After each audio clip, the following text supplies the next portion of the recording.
You're no longer an employee. What? What do you mean? You're fired? For 2 decades, I dedicated myself to the family business, working alongside my in-laws. Then one day, my husband dropped the bombshell. I was out of a job, dismissed unceremoniously in the wake of my father-in-law's passing. The reason?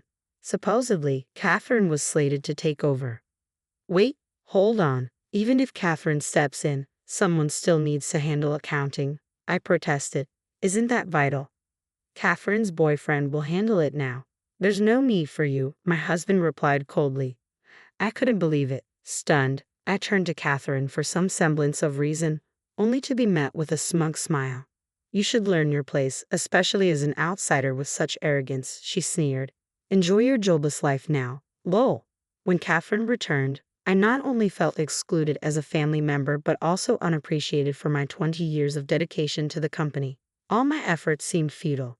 My father-in-law never openly praised me, but he would adopt my suggestions if he believed they benefited the company.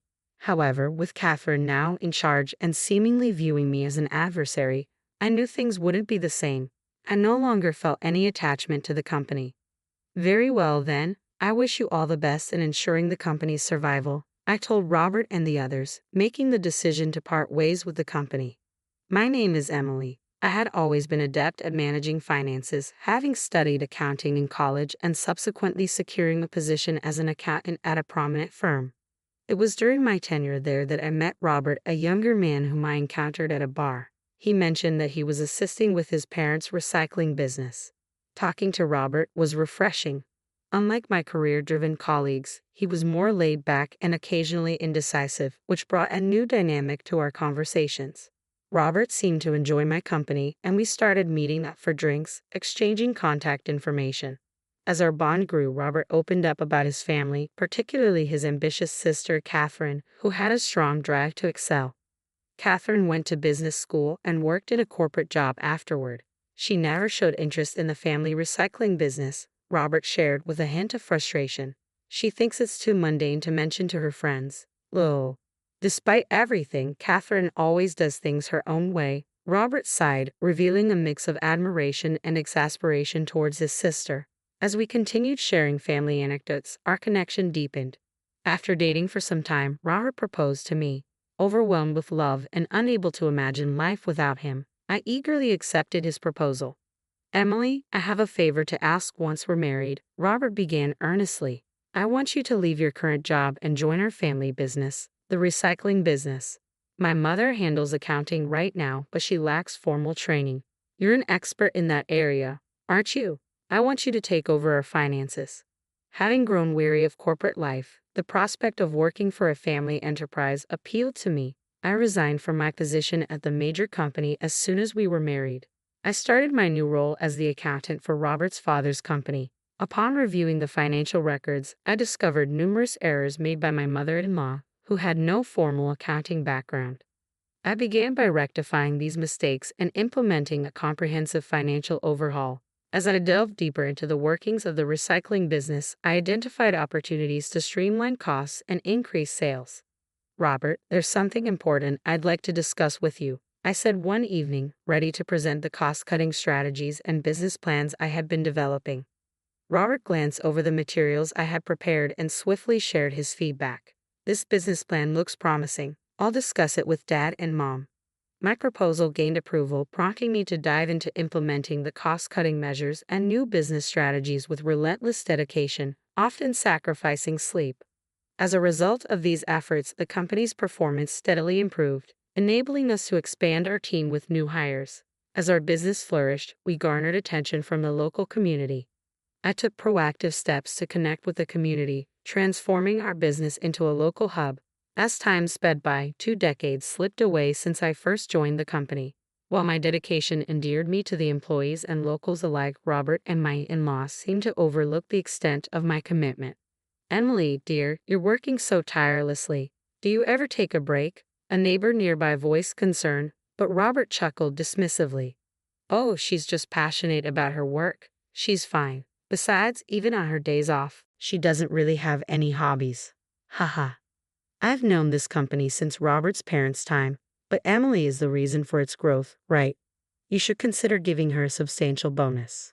She's my wife, so she doesn't need a bonus. Living off the company's earnings is more than enough. Despite concerns voiced by those around me, I found fulfillment in my work and in contributing to the community.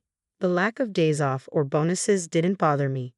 What did concern me, however, was Robert's frequent late nights out. Robert, you've been going out a lot at night lately. Where are you going? I'm networking, expanding my contacts. If it's for business, can't you do it during the day? Stop nagging. I have my own way of doing things. You, just an accountant, should keep quiet. I understand. Please inform me if there are any work-related issues.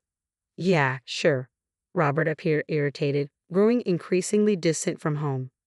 One day, I received a call at home from a warehouse belonging to one of our business partners. Emily, something awful has occurred. Bob, who was there to collect the goods, collapsed suddenly. What? My father-in-law, Bob, was taken to the hospital. Unfortunately, due to the severity of his injuries from the fall, he didn't make it. The sudden death brought many of our business partners and community members to the funeral to pay their respects. After a long absence, Catherine, who had moved out after finding employment, returned and was surprised by the large turnout. I always thought this company was on the brink. When did it become so successful? She remarked. It's all thanks to Emily. She revitalized the company, boosted profits, and expanded our operations. She even proposed profit sharing, which lifted our spirits. Seeing her dedication motivates all of us, one employee explained. What's so impressive about improving a small company's performance? Catherine muttered, clearly displeased by the praise directed towards me instead of her.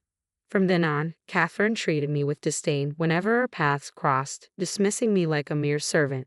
Emily, I'm feeling a bit thirsty. Could you fetch me a cold drink? Hurry up, I'll make tea if you prefer. I've asked for something cold. Perhaps you don't grasp this having worked in smaller companies, but in larger ones, the boss's directives are final. Although I'm not sure you're my boss. Let's not split hairs. In our family hierarchy, I'm above you. Following the funeral, Catherine summoned Robert and my mother-in-law into a separate room. Robert, Mom, I'd like to discuss our family's future. Please join me. Glancing coldly at me beside Robert, Catherine added, Emily, this is a family matter. Your presence isn't necessary. I stood stunned as Catherine ushered Robert and her mother away into another room. An hour later, Robert casually broke the news to me. I'd decided to let Catherine take over the company. Wait, what? So the family discussion was about deciding the company's next leader after Dad. Robert, not assertive enough to take the helm, and our mother, reluctant to lead, left Catherine to step forward. Seeing their hesitation, Catherine confidently offered to take on the CEO role, a proposal they readily accepted. But Catherine has never been involved in this company. Is that even wise? Stop interfering in family matters with your annoying comments, Catherine snapped. I've fought for this family and dedicated myself to this company. You can't just dismiss me like this. What? You're firing me? Wait, even if Catherine takes over, we still need someone to handle accounting, right? I've been managing it all these years. Catherine's boyfriend will take care of it now. We don't need you anymore. This is unbelievable. Know your place, Emily. Enjoy your time off.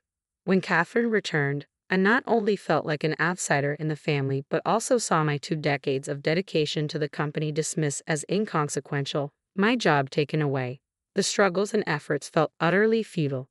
While my father-in-law never openly praised me, he valued my contributions to the company. With Catherine, who views me as a rival, in charge, that respect is gone. I no longer have any attachment to this company. All right then, good luck with everything, I said as I decided to leave the company behind. After seeing Robert off, I started a new chapter at home. A few months later, Catherine and Robert unexpectedly showed up at my doorstep. Catherine, what's going on? What's this about? I asked, puzzled. Our company's performance has been declining since you left. Did you not handle the handover properly? Catherine questioned sharply. What? I did everything necessary for the handover. Why do you think the performance has dropped? Have you been reviewing the monthly expenses? You need to accurately calculate the revenue versus expenses, otherwise, you'll end up in the red. I've always handled that. I studied management, unlike you. Isn't the real issue how the business is being managed? Catherine retorted sharply. Even if that's true, if you have suggestions, we're all ears, Robert interjected patiently as I remained silent. Emily must be bored just staying at home. If you come back to help out, I can offer you some compensation, Robert suggested, his tone changing from his previous dismissal. Despite previously pushing me away, his sudden plea for my return, now that the business is struggling, leaves me uncertain. I appreciate that offer, but I decline. I have no desire to return to that company. Upon hearing my refusal, Catherine became incensed. What? You're just a full-time housewife now, and you dare to reject us like this?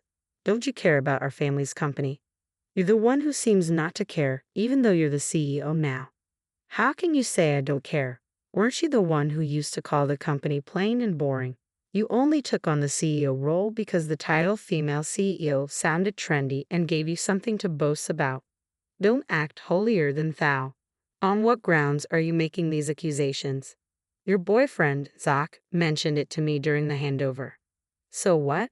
Regardless of the reason, I stepped in when there was no successor to save the company. Save the company? I believe the current downturn is because of you, Catherine. What do you mean? I often hear neighborhood customers gossiping during the day while I'm at home. They've seen you shopping with Zach and even traveling during work hours. Those were business trips. In my 20 years at the company, I've never known an accountant to go on business trips. Can you specify which clients you were meeting? Why should I disclose that to you? You're not part of the company anymore. Your boyfriend seems quite targeted in his actions. During the transition, he bragged about using company funds for shopping and travel. Now that his girlfriend is CEO. Catherine's expression twisted with anger. Zach, he can't keep his mouth shut. Employees won't respect a CEO who appoints her boyfriend as accountant and misuses company funds. Isn't the issue with your actions and those of your boyfriend? My words elicited a sharp glare from Catherine. Catherine, is this true? If so, it could be considered embezzlement. That's not true. She's just making baseless accusations. Then let's audit the accounts. Zach doesn't seem to have a grasp of accounting, so any discrepancies are likely to be glaring. There should be clear evidence of misuse. Catherine's face drained of color at the suggestion. Seeing her reaction, Robert turned on her. Appointing you CEO was a mistake. I'll inform Mom and have you removed. No, I'm sorry. I made a mistake. Please forgive me.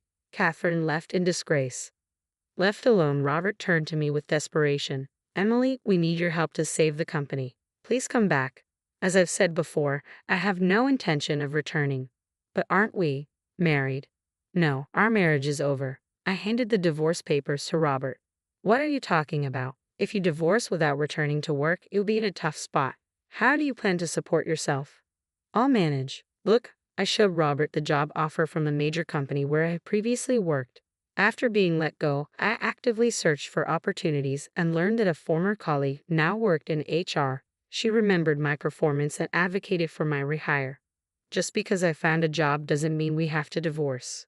No, there's a reason for the divorce. I've been worried about you coming home late since just before your father passed away, so I hired a detective agency to investigate you these past months. They found plenty of evidence of your affairs. I handed Robert a photo showing you with an unknown woman. What is this? If there's proof of an affair, I'll be seeking alimony from you. With undeniable evidence before him, Robert had no choice but to agree to my terms. He signed both the divorce papers and the alimony agreement. With those documents in hand, I packed my belongings and left our home. Later on, Robert and his mother removed Catherine from her position, making Robert the company president. Simultaneously, they terminated Zach, and his mother resumed her former role in accounting. After her dismissal, Catherine struggled to secure another job, hindered by her high expectations. She eventually settled for a part-time position, becoming the subject of mockery among her social circle. It appears Catherine was only valued for her wealth.